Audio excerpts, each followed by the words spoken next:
Hello student, मैं राहुल शर्मा आप सभी का विवेकानंद स्कूल की ऑनलाइन क्लास में स्वागत करता हूँ। हम यहाँ से अपना 4 चैप्टर पढ़ रहे थे। इससे पहले जो अपन ने इसके 5 वीडियो देख चुके हैं, जो अपना ये दिन है, ये 6वां दिन है कि इस चैप्टर को 6 दिन हो जाएंगे आज। और मैं आशा करता हूँ कि आज या कल भी ये चैप्टर अपना जो है फिनिश हो जाएगा। अब देखिए, यहाँ से जो अपन बात कर रहे हैं 4 चैप्टर के बारे में, अपन ने रक्त आधान की प्रक्रिया की बात की। रक्त आधान की प्रक्रिया मैंने आपको बताया था कि रक्त आधान की जो प्रक्रिया होती है ये 2 चरणों में संपन्न होती है। कौन कौन से नहीं? एक तो रक्त का संग्रहण और एक होगा क्या? रक्त आधान। रक्त का आधान, ये 2 चरण होते हैं जिनमें ये प्रक्रिया संपन्न होती है।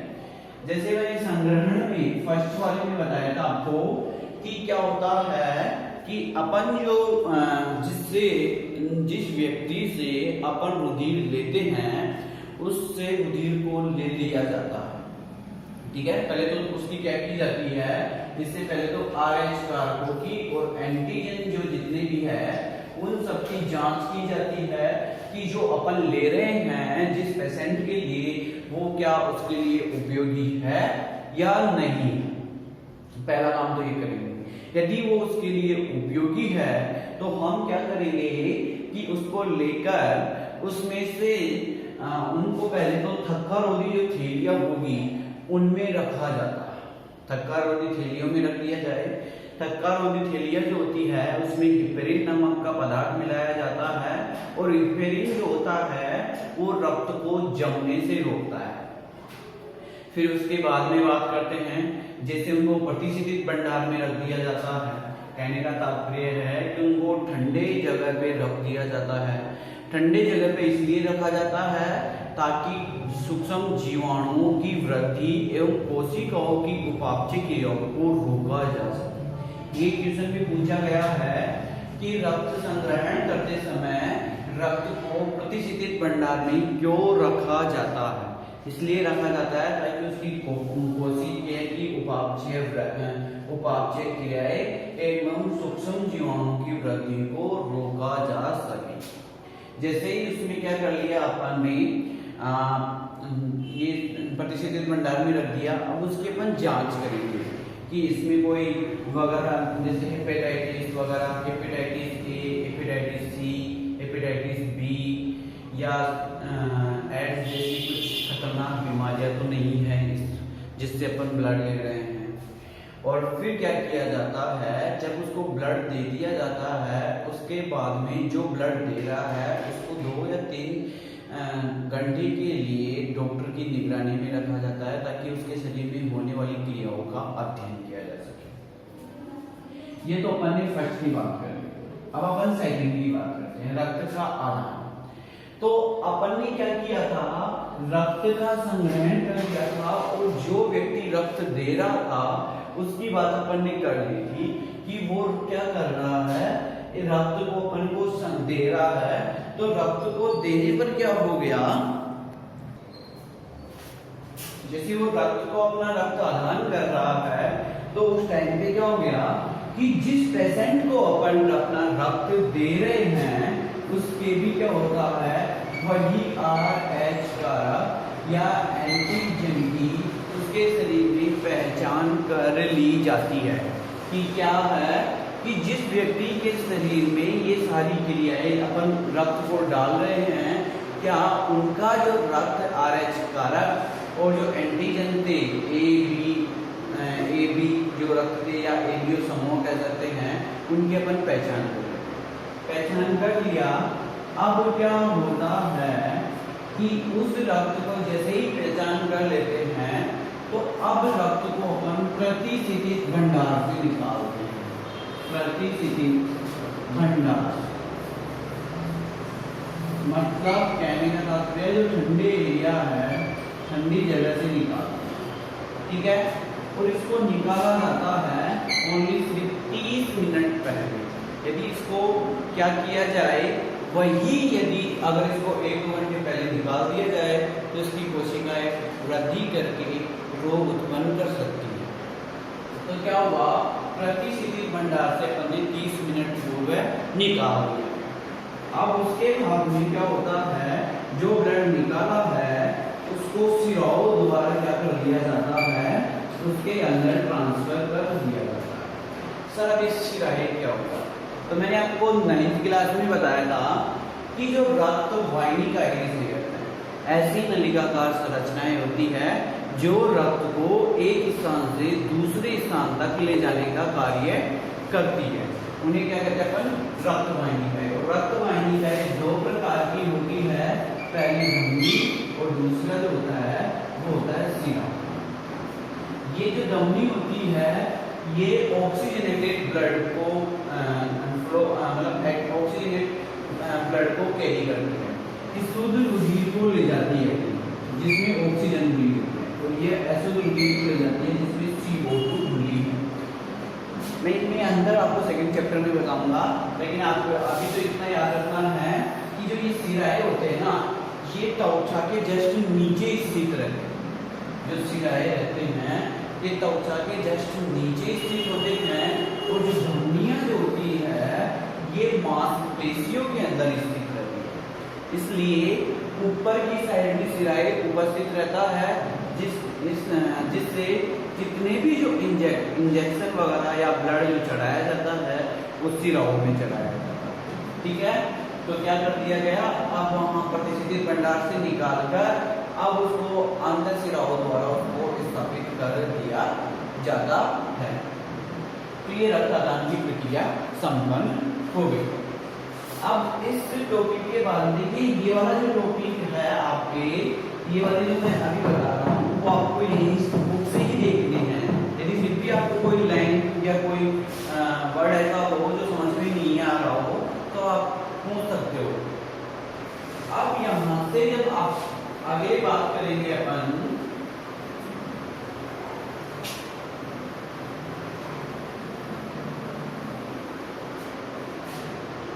तो देखिए रक्त आदान के आधार पर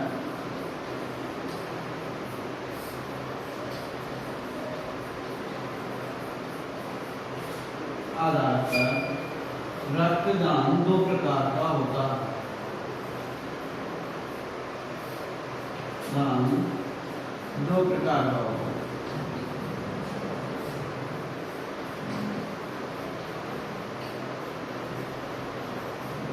अब देखिए कौन कौन सा होता है रक्तदान के 2, एक और एक होता है समजात आदान और एक होता है समजीवी आदान। ठीक है, समजात आदान की मैं बात करूं तो ये ऐसी प्रक्रिया होती है जिसमें रोगी की समान जाति के रोगी का ब्लड चढ़ाया जाता है। मतलब एक व्यक्ति का ब्लड दूसरे व्यक्ति के अंदर चढ़ाया जाता है। सम का मतलब वही, समान, जात का मतलब होता है उसकी जाति। जैसे स्पीशीज की बात करते हैं, जाति की बात करते हैं तो अपन मानव जाति है। ऐसा नहीं है कि जो अपनी कास्ट वगैरह डिवाइड करते हैं वो कास्ट नहीं, जाति की बात करते हैं अपन, सभी मानव जाति में आते हैं। तो एक मानव के ब्लड को दूसरे मानव के अंदर चढ़ाया जाता है, तो उस प्रकार के रक्त आदान की प्रक्रिया को समजात आदान कहते हैं। इसमें आप देख सकते हो इस प्रक्रिया में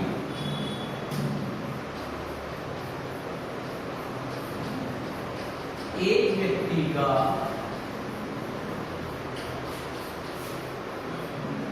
रुधिर दूसरे व्यक्ति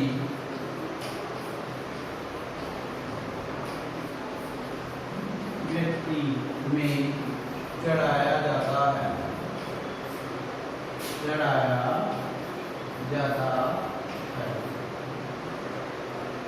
जैसे मैं बात करता हूँ कि मान लो कि किसी भी कारणवश मेरे शरीर में ब्लड की कमी हो गई, तो उस ब्लड की कमी को पूर्ण करने के लिए या दूर करने के लिए क्या किया जाएगा, डॉक्टर मेरे ब्लड में दूसरा ब्लड चढ़ाएगा।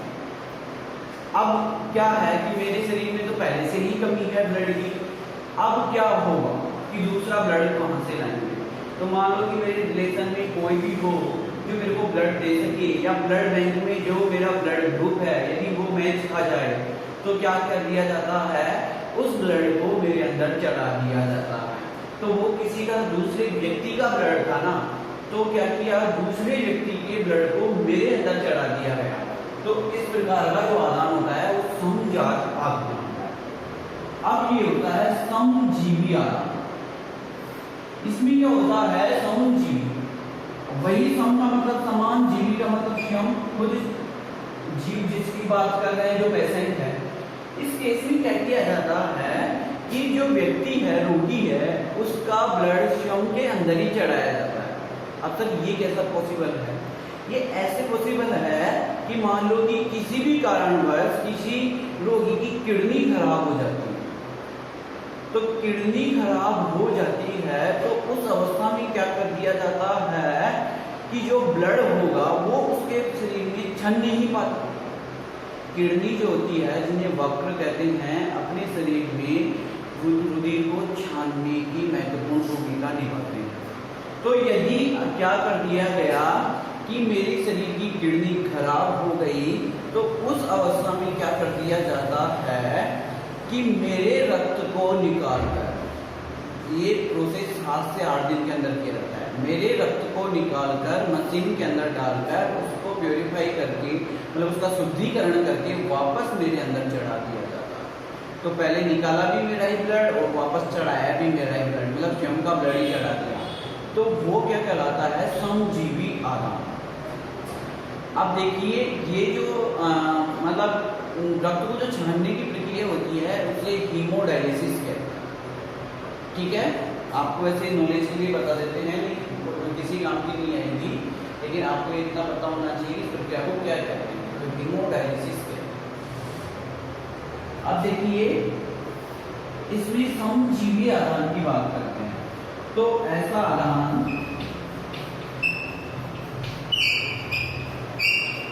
जिसमें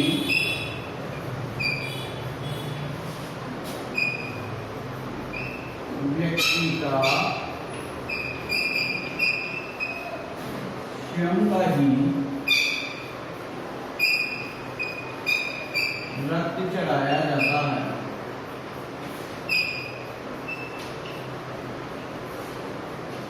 ठीक है, उसे क्या कहेंगे अपन, समजीवी आदान। तो ये जो अपने पास है ये क्या है, रक्त आदान के या रक्त आदान के स्रोत के आधार पर श्रोताओं को अपन ने कितने भागों में बांट दिया, 2 भागों में बांट दिया है। अभी क्या करेंगे, अपने पास भी काफी टाइम है, तो अपन क्या कर लेते हैं, अपना अगला टॉपिक कर लेते हैं।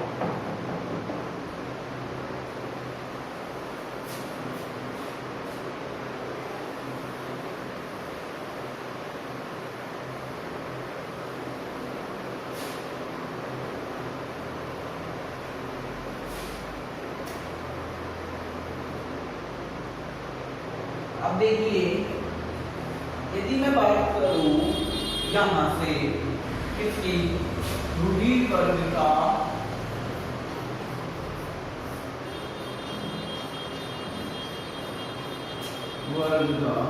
महत्व, रुधिर वर्ग का अपने जीवन में क्या महत्व है, और ये है अपना लास्ट टॉपिक। इसके बाद में क्या करेंगे अपन, 1-2 लाइनें हैं जिनको अपन को याद करना है। ठीक है, और कुछ भी नहीं है, बस चैप्टर की जो लास्ट के हैं वो रक्त आदान देहदान, उसके बारे में मैं आपको समझा दूंगा नेक्स्ट वीडियो में। अभी तो अपना आज तो रुधिर वर्ग ही हो पाएगा, तो जैसे नेक्स्ट वीडियो में मैं अगर आपको समझा दूंगा तो क्या करना है, आपको पहले से ही उसकी प्रिपरेशन करनी है कि उसको रीडिंग जरूर लगानी है एक बार, ताकि क्या हो, आपको प्रक्रिया समझ में आ जाए, उससे संबंधित, क्योंकि अपने पीछे भी क्वेश्चन आंसर दिए गए हैं। और पिछली बार अभी इस बार पूछा गया है, जो क्वेश्चन पूछे गए हैं उनके बारे में भी बात कर लेंगे नेक्स्ट वीडियो। अभी यहाँ रुधिर वर्ग का महत्व की बात करता हूँ, तो मैं देखिए रुधिर वर्ग का जो महत्व है उससे पहले, आगे टॉपिक स्टार्ट करने से पहले मैं आपको इस जो रुधिर वर्ग का जो जीन प्रारूप है उसके बारे में बता देता हूं। रुधिर वर्ग का जीन प्रारूप,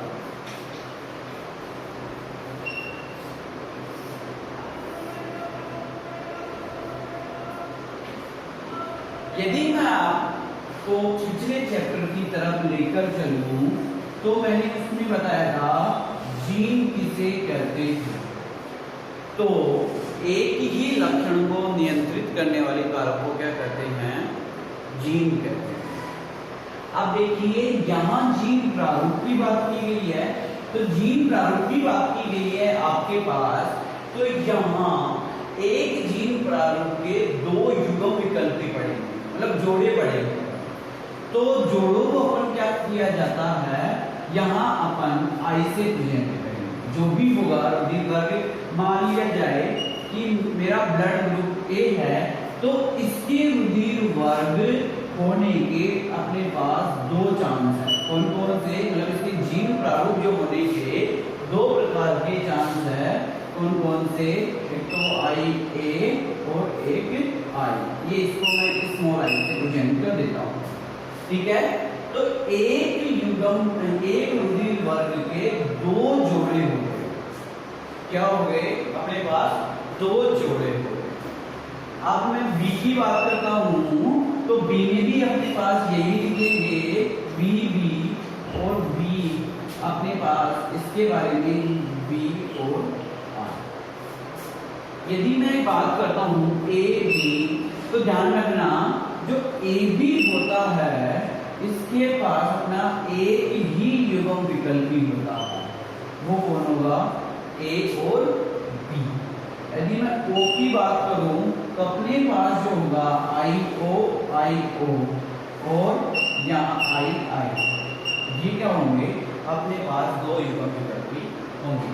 इसके अब ये जीन प्रारूप को तो आपको बस याद करना है कि सर ने इसकी जीन प्रारूप के बारे में ये बताया था और इसके जीन प्रारूप के बारे में ये बताया था। अब क्वेश्चन कैसे पूछा जाता है उसकी बात भी अपन यहाँ कर लेते हैं, ठीक है।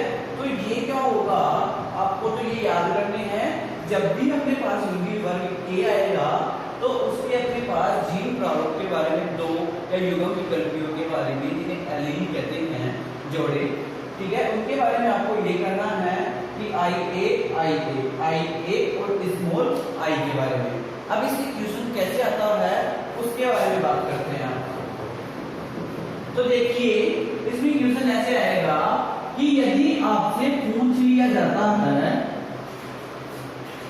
कि एक कोई जोड़ा था जिसकी शादी होती है, एक कोई जोड़ा है जिसकी अभी अभी शादी होती है, मान लिया जाए उस जोड़े में एक तो ये जो एम है जिसे अपन मेल मान लेंगे और एक जो एफ है इसको अपन फीमेल मान लेंगे। तो वो बोलता है कि इस जो नर है उस नर का ब्लड ग्रुप ए है और जो मादा है उसका ब्लड ग्रुप बी है। जो मेल था उसका ब्लड ग्रुप ए बता रहा है और जो फीमेल थी उसका ब्लड ग्रुप बी बता रहा है। तो दोनों से उत्पन्न होने वाली संतान में कौन सा ब्लड ग्रुप नहीं हो सकता? क्या क्वेश्चन पूछेगा, दोनों से उत्पन्न होने वाली संतान में कौन सा ब्लड ग्रुप नहीं हो सकता?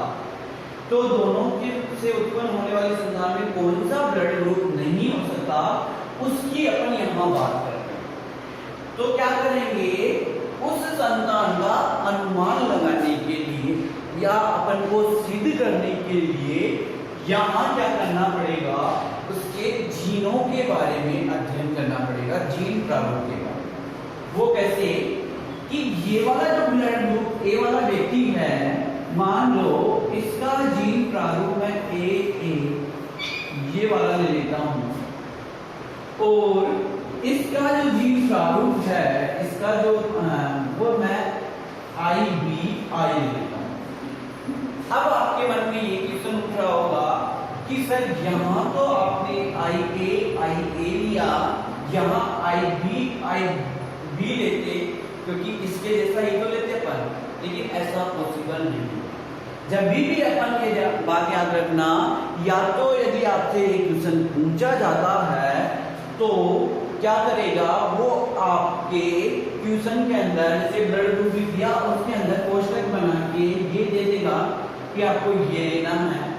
यदि वो कोष्टक बना के भी नहीं देता है आपको, तो आपको क्या करना है, एक को समझात लेना है, दूसरे को विषमजात लेना है। मतलब समयुग्मजी लेना है और विषमयुग्मजी। समयुग्मजी का मतलब समान समान बताए थे, और विषमयुग्मजी का मतलब एक समान, मतलब एक तो दोनों ही अलग अलग बताए थे। तो देखिए अब क्या करने जा रहा हूं मैं, इनसे उत्पन्न होने वाली संतान के बारे में अध्ययन करने जा रहा हूं कि कौन कौन से इससे संतान उत्पन्न होगी। तो मैं आई ए की बात करता हूं, तो मैं क्या करता हूं, इस आई ए को मैं क्रॉस करवा देता हूं इससे, पहले तो आई बी से, और फिर करवा देता हूं मैं यहां अपने पास आई, इसी को दोनों से क्रॉस करवाना है, ठीक है। अब क्या करूंगा, जो ये वाला है अपने पास, इसको भी मैं क्रॉस करवा देता हूं, पहले करवा देता हूं आई बी से, और सेकंड पे करवा देता हूं मैं आई से, ठीक है। मैंने क्या करवा दिया, इन दोनों को क्रॉस करवा दिया। पहले इस वाले को मैंने इन दोनों से क्रॉस करवाया है, फिर मैं इस वाले को इन दोनों से क्रॉस करवाया है। तो अपने पास देखिए क्या क्या रिजल्ट आता है, आई ए और आई बी, आई ए आई बी, ये तो इसका रिजल्ट आएगा। फिर इसको मैंने इससे करवाया है, तो क्या आएगा, आई ए और स्मॉल आई, ठीक है। अब मैं आई ए को इससे वापस करवा रहा हूं, तो क्या होगा, आई ए आई बी, अब फिर इसको करवा रहा हूं आई ए और आई। अब देखिए यहां अपने पास 4 रिजल्ट निकल के आए हैं, और 4 रिजल्ट की मैं बात करता हूं अपने पास। ये इसका जीन प्रारूप था, यदि अभी आपको याद हो तो, ये ए बी का जीन प्रारूप था, ए बी ब्लड ग्रुप वाले का क्या था, जीन प्रारूप था। ये किसका था, ए का, ठीक है। दो बताए थे मैंने, आई ए और आई ए और स्मॉल आई। ये किसका था, ए बी, और ये किसका था, ए। तो वो अपन को क्वेश्चन क्या पूछ रहा है कि इन दोनों दंपतियों से या इन दोनों से कौन से रुधिर वर्ग की संतान उत्पन्न नहीं हो सकती, नहीं हो सकती है, इस पे जोर देना, इस बात पे आपको, नहीं हो सकती। अब वो कौन कौन सी सकती है, ए बी और ए वाली। अब ये भी वही है, ए बी और ए वाली, तो इससे उत्पन्न तो हो सकती है ए बी और ए ब्लड ग्रुप वाली संतान उत्पन्न हो सकती है, लेकिन बी और ओ ब्लड ग्रुप वाली संतान उत्पन्न नहीं हो सकती है। तो आपको क्या करना है, यदि ऐसा क्वेश्चन पूछा जाता है तो आपको क्या करना है, यहाँ से इस प्रकार का चार्ट बनाना है, और फिर इस चार्ट के बाद में आपको ये बताना है कि इन दोनों से ये संतान उत्पन्न नहीं हो सकती, ठीक है। ए बी और ए वाली संतान तो उत्पन्न हो जाएगी, लेकिन बी और ए वाली, बी और ओ वाली संतान कभी भी उत्पन्न नहीं होगी। तो इतना ही आज के लिए। कल जो है अपना देहदान, अंगदान के बारे में बात करेंगे, लेकिन उस टॉपिक से पहले, क्योंकि वो 5 या 10 मिनट का टॉपिक रहेगा, उससे पहले ये वाला एक क्वेश्चन करवाऊंगा वापस दोबारा, दूसरी टाइप का क्वेश्चन। फिर अपन आगे चलेंगे अंगदान और देहदान, इसका मतलब क्या होता है वो समझाएंगे। फिर इसके बाद में चैप्टर खत्म, और आपको कम से कम 3 ऐसे क्वेश्चन मिलेंगे। जब आपको क्वेश्चन आंसर मिलेंगे इस चैप्टर के, तब आपको कम से कम 3 ऐसे क्वेश्चन मिलेंगे करने के लिए, क्योंकि इस बार के सबसे इम्पोर्टेंट टॉपिक है। पिछली बार के जो है, एक तो प्रतिरक्षी इम्पोर्टेंट है और ये वाला इम्पोर्टेंट है, क्योंकि प्रतिरक्षी से बहुत बार क्वेश्चन पूछ लिया गया है, और बाकी का जो है ये रक्त का जो है, इसे बहुत कम क्वेश्चन पूछा गया है अभी तक। तो इस बार सबसे ज्यादा चांस इसी के हैं, तो अपन इसके 1-2 क्वेश्चन करेंगे कल बाद में एडिशन करेंगे और फिर एक दो क्वेश्चन आपको पढ़ने के लिए घर से दिया जाएगा, ताकि क्या हो आपको पता चले और सभी को मेरे को बताना है कि सर इससे ये उत्पन्न हो रही है और ये उत्पन्न नहीं हो सकती। धन्यवाद।